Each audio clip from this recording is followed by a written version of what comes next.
अपने पापों का प्रायश्चित जितनी जल्दी हो सके उतनी जल्दी कर देना चाहिए, क्योंकि अगर आपके पापों का फल आपको मिलने लग जाए तो ज़िंदगी से बेहतर मौत लगने लगती है।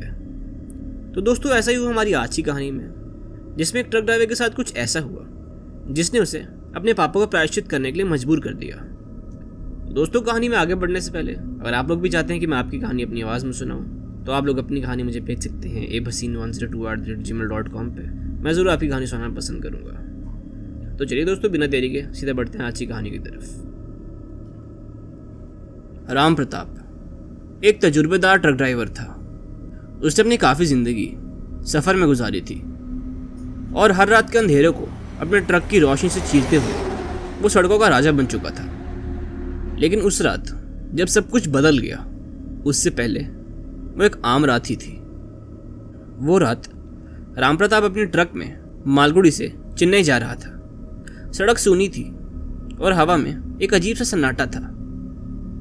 वो रातों को अकेले सफ़र करने का आदी था, लेकिन उस रात की हवा कुछ अलग थी। रात के 12 बज रहे थे और चांद अपनी पूरी रोशनी से चमक रहा था, मगर फिर भी हवा में एक थरथराहट थी। जब राम अपने ट्रक को एक पुरानी सूनी सड़क पर ले जा रहा था, तभी उसने देखा एक औरत सड़क के किनारे खड़ी है। उसने सफ़ेद साड़ी पहनी हुई थी और उसका चेहरा कमज़ोर और उदास सा लग रहा था। राम प्रताप ने अपना ट्रक रोका और सोचा कि शायद उस औरत को मदद की ज़रूरत हो। भाई साहब, क्या आप मुझे थोड़ी दूर छोड़ सकते हैं? उस औरत ने हल्की सी आवाज़ में कहा। राम ने उसे ट्रक में बैठने दिया और सफ़र आगे बढ़ा। आपको कहाँ जाना है बहन जी? राम ने पूछा। बस आगे, वो ब्रिज के पास उतार देना, उस औरत ने जवाब दिया। राम ने सिर हिला दिया और सफ़र शुरू रखा। लेकिन कुछ ही देर में उसने महसूस किया कि ट्रक के अंदर का तापमान बढ़ता जा रहा है और उसे अजीब सी गर्मी लगने लगी थी। उसने अपने ट्रक के रियरव्यू मिरर में देखा, मगर वो औरत अब ट्रक में नहीं थी।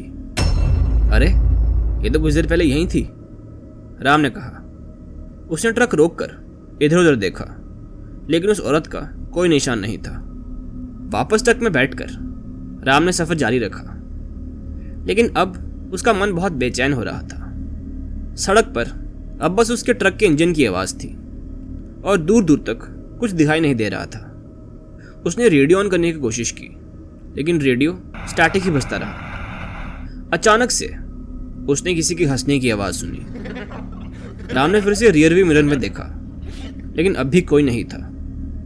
ये सब मेरा वहम है, उसने अपने आप को तसल्ली दी। लेकिन उसका दिल अब तेज़ तेज़ धड़क रहा था और वो बहुत घबरा गया था। उसने अपने ट्रक की स्पीड बढ़ाई और जल्दी से उस सड़क को पार करना चाहा, लेकिन अचानक से उसके ट्रक की लाइट्स फ्लिकर करने लगी, जैसे कोई अनदेखी शक्ति उन्हें बंद करने की कोशिश कर रही हो। वो बार बार अपने ट्रक की लाइट्स ऑन करता रहा और ऐसा लग रहा था कि जैसे कोई बार बार उसके ट्रक की लाइट्स बंद कर रहा है। ये सब चीज़ों से राम बहुत घबरा गया और ट्रक को और तेज़ भगाने लगा। थोड़ी दूर आगे जाने पर राम एक पुराने ब्रिज के पास पहुंचा। यह ब्रिज बहुत पुराना था और देखने में बहुत खतरनाक लग रहा था, लेकिन उसके रोज़ाना का रास्ता था। ब्रिज के नीचे एक गहरी नदी बह रही थी और रात के अंधेरे में सिर्फ नदी के बहने की आवाज़ सुनाई दे रही थी, जो कि उसे बहुत डरा रही थी। जब राम ब्रिज पर आया, उसने देखा कि उस ब्रिज पर कुछ लिखा हुआ था। उसने अपने ट्रक की हेडलाइट्स उस तरफ मोड़ी और देखा, यहाँ से लौट जाओ वरना मौत तुम्हारा इंतज़ार कर रही है। उसका दिल ये पढ़कर तेज़ी से धड़कने लगा, लेकिन फिर उसने सोचा कि ये किसी पागल ने यूं ही लिख दिया होगा। जब उसने ट्रक को आगे बढ़ाया, तभी उसने देखा कि वही औरत फिर से उसके ट्रक के सामने खड़ी थी। राम ने ब्रेक्स लगाए और ट्रक को एकदम से रोक दिया, लेकिन इस बार उस औरत को ध्यान से देखने पर राम ने देखा कि उस औरत की आंखें खून से भरी हुई थी और उसका चेहरा अजीब सा विकृत लग रहा था। मैंने कहा था यहाँ से लौट जाओ, उस औरत ने गुस्से से कहा, और उसके ये कहते ही राम के ट्रक का विंडशील्ड एक झटके में टूट गया। राम ने जल्दी से अपना ट्रक रिवर्स किया और वहां से निकलने की कोशिश की, लेकिन ब्रिज पीछे छूटने का नाम ही नहीं ले रहा था। वो जितना दूर जाने की कोशिश करता, ब्रिज उतना ही लंबा होता जा रहा था। ये क्या हो रहा है? ये ब्रिज खत्म क्यों नहीं हो रहा? राम ने अपने आप से कहा। राम बहुत डरा हुआ था। अचानक से ट्रक के अंदर की लाइट्स ऑफ हो गई और हर जगह अंधेरा हो गया। राम ने अपनी टॉर्च निकाली और उसने देखा कि ट्रक के अंदर का सब कुछ उलट पुलट हो चुका था।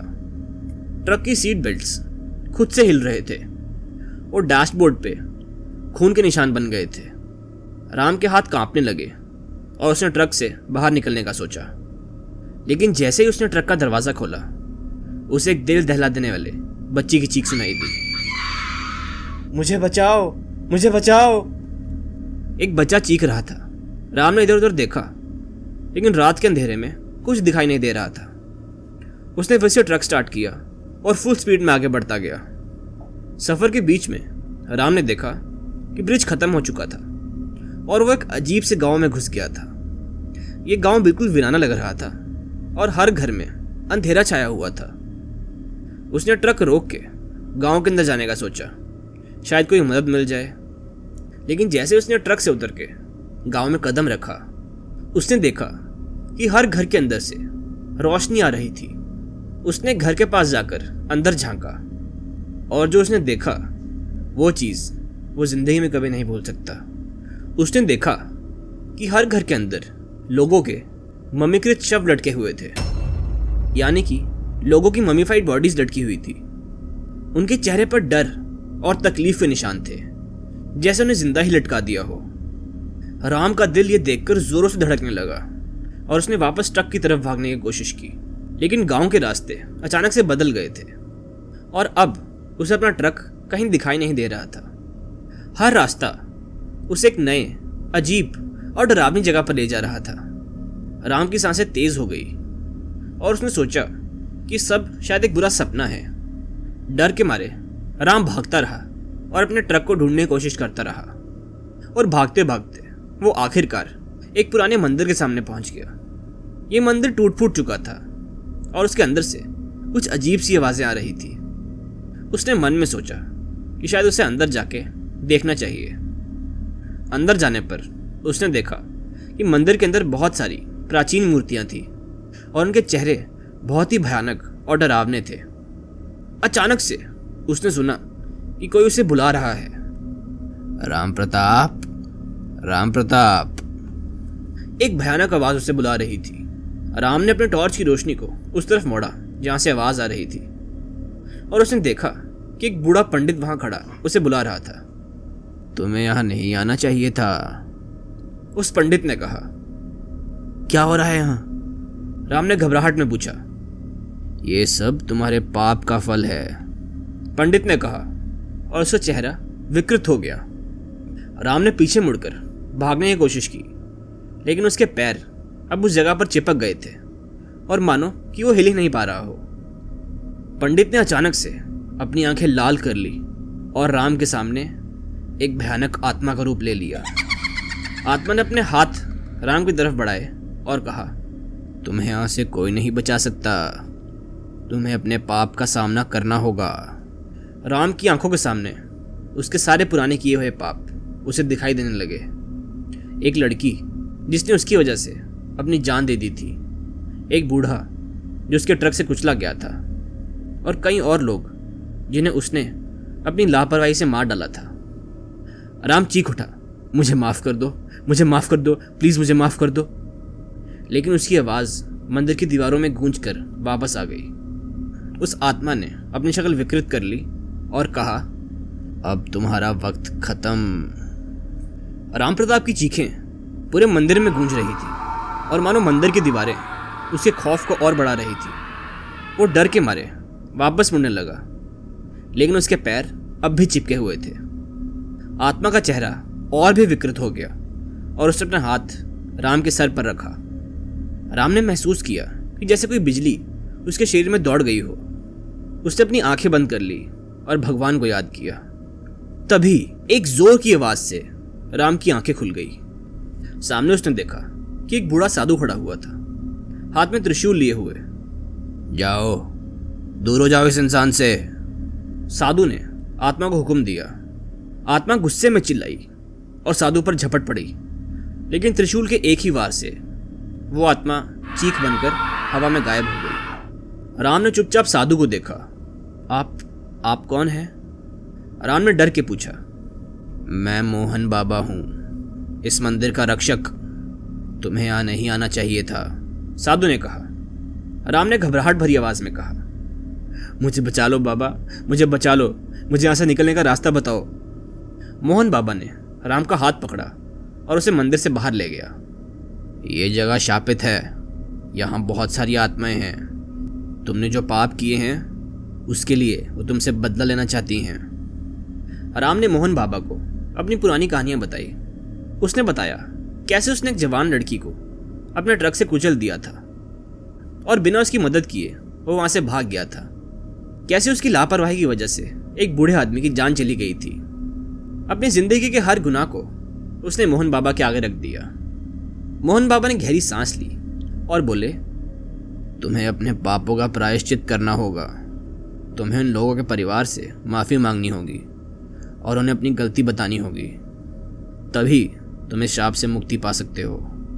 राम ने सिर हिलाकर मोहन बाबा से ट्रक तक पहुंचने का रास्ता मांगा।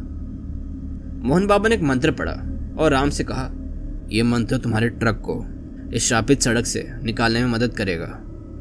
लेकिन याद रखो, अगर तुमने अपनी जिंदगी के पापों का सामना नहीं किया तो ये आत्माएं तुम्हें चैन से जीने नहीं देंगी।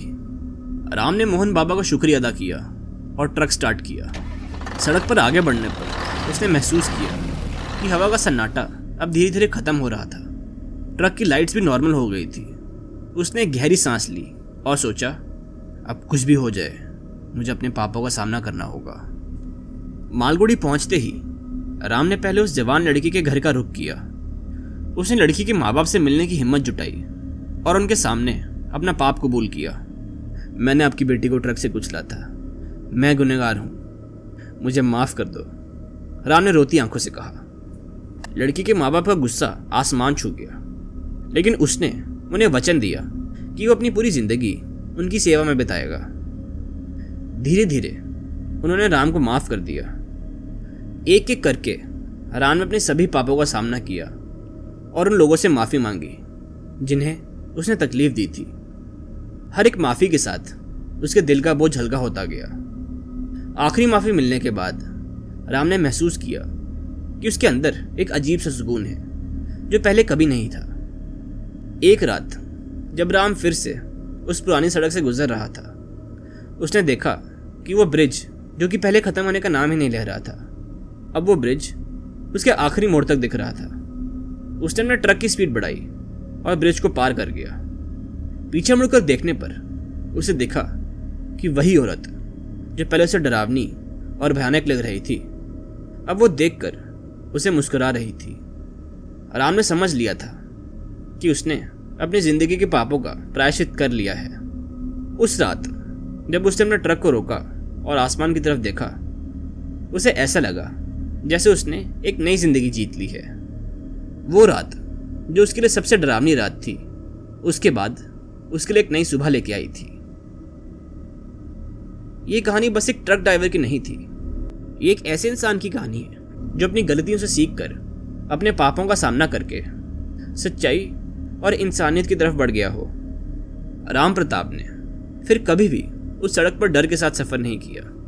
उसने उसके बाद अपने जीवन का हर पल सुकून और शांति से जिया, क्योंकि उसने अपने पापों का प्रायश्चित कर लिया था और उन आत्माओं ने अब उसे माफ़ कर दिया था और वो अब उसके पीछे नहीं पड़ी थी। और इसी तरह राम प्रताप की ज़िंदगी से एक काली और भयानक रात ख़त्म हुई और शुरुआत हुई एक नई सुबह की। तो दोस्तों, मुझे उम्मीद है कि आपको कहानी पसंद आई होगी। अगर आपको कहानी पसंद आई तो मेरी वीडियो को लाइक करें और ऐसी और कहानियाँ सुनने के लिए मेरे चैनल को सब्सक्राइब करें। मिलते हैं अगली वीडियो में कुछ और डरावनी कहानियों के साथ।